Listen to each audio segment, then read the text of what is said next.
Bem, aqui quem fala é Reinaldo de Melo Paz Barreto. Eu sou aluno de Ciência da Computação da Universidade Tiradentes. Meu companheiro de grupo é o Edson Vieira Pinheiro Machado Brasil, de Sistema de Informações, ou não, de Sistemas para a Internet, do quinto e último período. Nós somos da turma de Teoria da Computação e vamos falar sobre máquinas, né? Nós no primeiro semestre tivemos aula de máquinas de Turing e na primeira unidade, e agora vamos falar de outras máquinas, né? Que é a máquina norma, máquina post e máquina pilha, né? Vou dar uma breve introdução antes, né? Que falar que, por exemplo, David Hilbert enumerou muitos problemas que não tinham solução ainda por volta de 1900. Dentre esses problemas tinha a questão do problema da decidibilidade, né? Por volta de 1936, Alan Turing e Alonzo Church, né, pegaram esse problema para tentar solucionar de maneira independente e mostraram essa impossibilidade. Nesse trabalho que eles realizaram, eles conseguiram introduzir o conceito de computabilidade, né, que era um conceito que até então não era ligado a outra coisa senão a matemática, né? E na ciência da computação não se falava nesse conceito de computabilidade até que a tese dos dois, que dizia que toda função que pode ser naturalmente considerada como computável pode ser computada por uma máquina de Turing, né? Foi a partir daí que começou a se falar em computabilidade dentro da ciência da computação.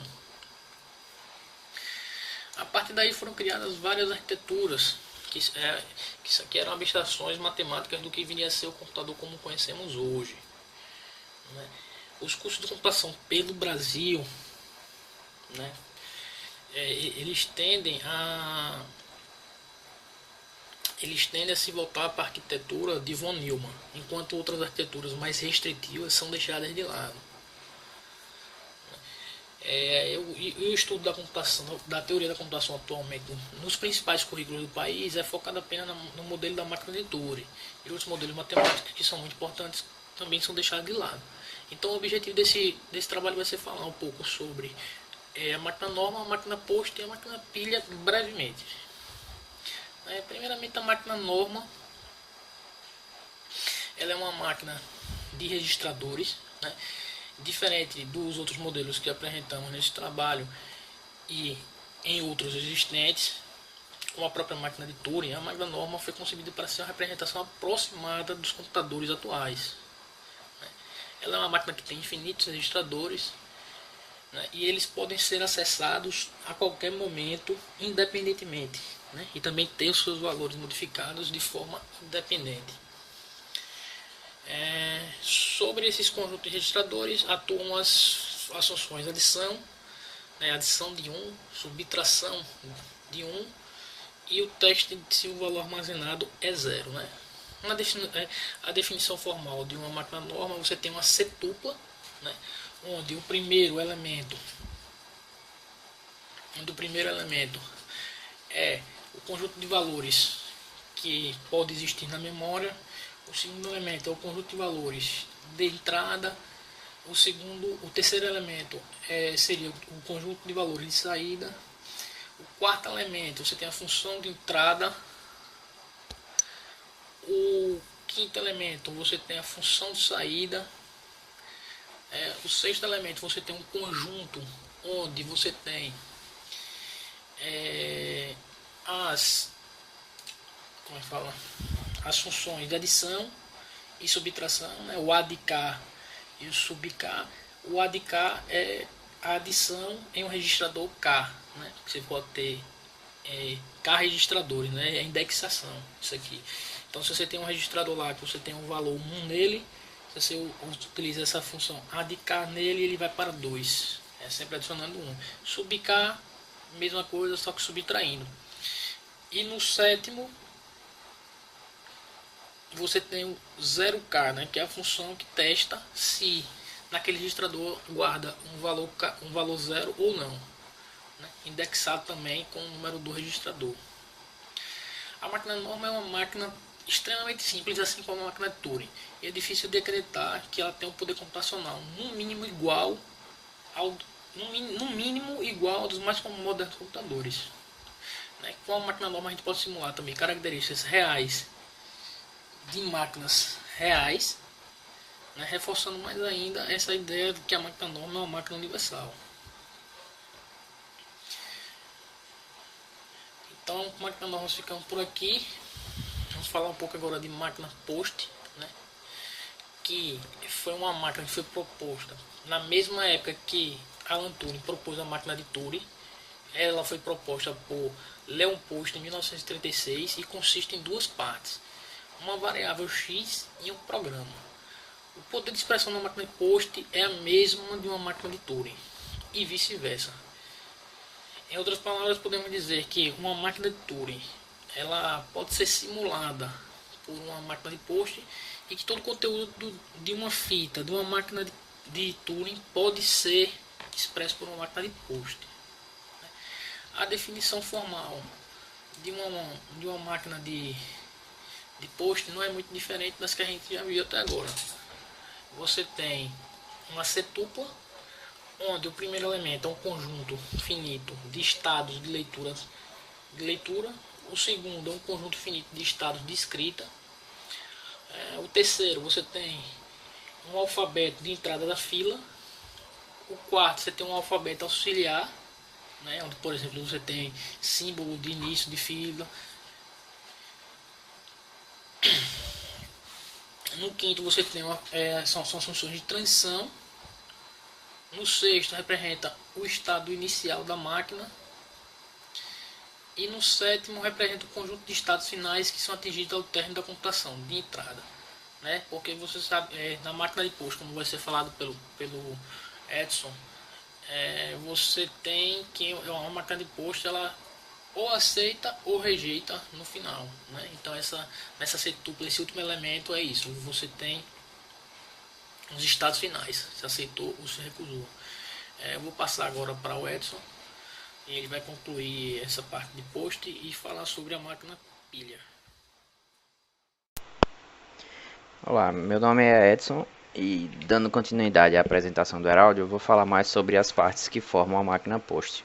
Conforme foi apresentada por ele, eu vou abordar a definição da variável x e do programa da máquina Post. No caso, a variável x se trata de uma variável do tipo fila que é utilizada como entrada de dados, saída e memória de trabalho.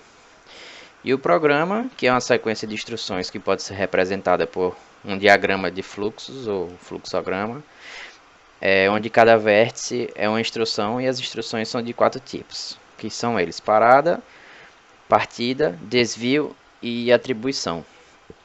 A partida é a instrução de início do programa e só existe uma por programa. Na instrução do tipo parada existem duas instruções e alternativas, uma de aceitação e outra de rejeição. A instrução do tipo desvio ou teste, ela determina o fluxo do programa de acordo com o símbolo que está mais à esquerda da palavra armazenada na variável x, que é o início da fila, né? Também deve ser prevista a possibilidade dessa variável x conter a palavra vazio. Portanto, é um desvio condicional, né? E se trata de uma função total, ou seja, definida para todos os valores do domínio. Em um desvio, né, se x contém a palavra vazia, então segue para o fluxo correspondente. Caso contrário, é realizada a leitura do símbolo mais à esquerda da palavra x. E em seguida remove essa palavra, remove o símbolo, e após a decisão de qual aresta do fluxo indica qual é a próxima instrução. E a instrução atribuição, ela concatena o símbolo indicado à direita da palavra armazenada na variável x, que nesse caso agora indica o fim da fila, né? A instrução à direita. Seguindo esse raciocínio, a gente pode dizer que um programa de fluxos existe somente uma instrução de partida, né? Mas podem existir nenhuma ou várias funções de parada. Só pode ter uma função de partida, mas funções de parada pode ter várias. Portanto, quer dizer, tanto do tipo de aceitação ou do tipo rejeição. Então, uma palavra de entrada na variável x pode ser aceita ou rejeitada. Pode-se dizer então assim que uma máquina, assim como uma máquina de Turing, é possível que uma máquina post fique em loop infinito, né? Agora falando sobre máquinas com pilhas, assim como a máquina de Turing, ela não é baseada em nenhuma linguagem ou computador real, né? Podemos dizer também que a máquina com pilhas, em sua definição, é uma dupla, onde se tem o alfabeto de símbolos de entrada e o programa ou diagrama de fluxos, né? Comparando a máquina com pilha e comparando ela com a máquina de Turing, a diferença está principalmente no fato que a máquina com pilhas ela possui memória de entrada separada das memórias de trabalho e de saída. Essas estruturas auxiliares, que são do tipo pilha, né? E cada máquina pode ter nenhuma ou várias pilhas. Outro fato importante sobre a máquina com pilhas é que quando ela tem duas ou mais pilhas, elas possuem o mesmo poder computacional das máquinas de Turing. Por conta disso, a máquina de duas pilhas ela pode ser considerada como uma máquina universal, né? Vale lembrar também que o uso de mais de duas pilhas também não aumenta o poder computacional da máquina. Mas se a máquina com pilha só possuir uma ou nenhuma pilha, aí o poder computacional dela é reduzido significativamente, né? E sobre os tipos de máquina com pilha, a gente pode categorizar eles de acordo com o poder computacional, né? Começando pela máquina finita, que corresponde a uma máquina que não tem pilha nenhuma. Seu poder computacional é bastante restrito, pois ela não tem memória auxiliar para armazenar as informações de trabalho. Por exemplo, ela não é capaz de fazer o balanceamento duplo, como a gente aprendeu a fazer na máquina de Turing de uma fita na sala de aula, onde a gente tem um alfabeto AB, né? AN, BN, né? Tal que N é maior que 0, que consiste em verificar se dado um alfabeto de entrada AB, se existe a mesma quantidade de A's e seguido da mesma quantidade de B's, né? Aí esse tipo de máquina não consegue fazer esse tipo de operação. Mas esse tipo de máquina também é fundamental na importância do estudo de máquinas formais, né? Agora falando do outro tipo de máquina com pilha, é a máquina com uma pilha. Ela possui o poder computacional que uma máquina ela possui poder computacional maior do que uma máquina finita, porém ainda é restrito, né? Por exemplo, ela não tem capacidade de reconhecer um balanceamento triplo. No caso, se fizer uma entrada de 3 letras AN, BN, CN, né? Ela não consegue fazer esse tipo de balanceamento. Então, mas mesmo assim, ela ainda é importante para o estudo também de máquinas formais e compiladores de linguagens procedurais, tipo Pascal. E continuando, né, a máquina com duas pilhas, a máquina já com duas pilhas, ela já possui o mesmo poder computacional que a máquina de Turing, sendo capaz de realizar qualquer operação que uma máquina de Turing ou post realizar. Máquinas com mais de duas pilhas possuem o mesmo poder computacional de máquinas com duas pilhas somente.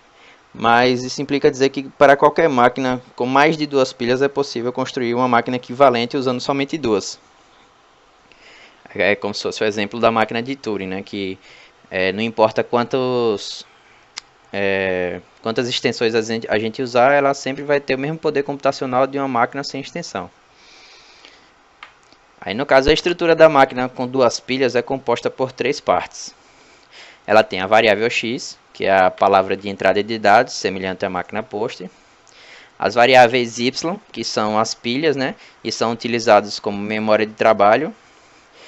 E por fim tem o programa, que é uma sequência finita de instruções, representado como uma espécie de fluxograma também, onde cada vértice do fluxograma representa uma instrução.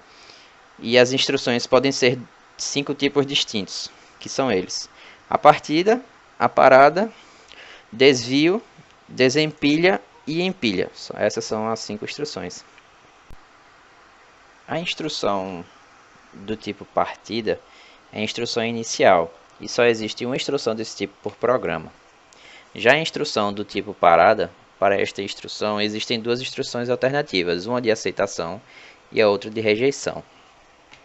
As instruções desvio, também chamada de teste, e desempilha, elas determinam o fluxo do programa, de acordo com o símbolo mais à esquerda da palavra armazenada na variável x, representando o desvio, ou no topo da pilha y, representando o desempilha.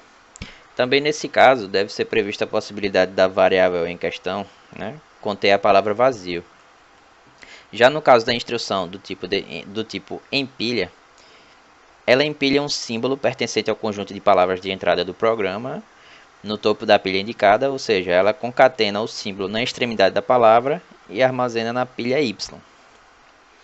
Já abordamos, né, as máquinas post e a máquina com pilhas. Então a gente pode dizer que elas se assemelham, por terem ambas um diagrama de fluxos, né, com somente uma instrução de partida e 0 ou mais instruções de paradas, tanto para aceitação ou rejeição.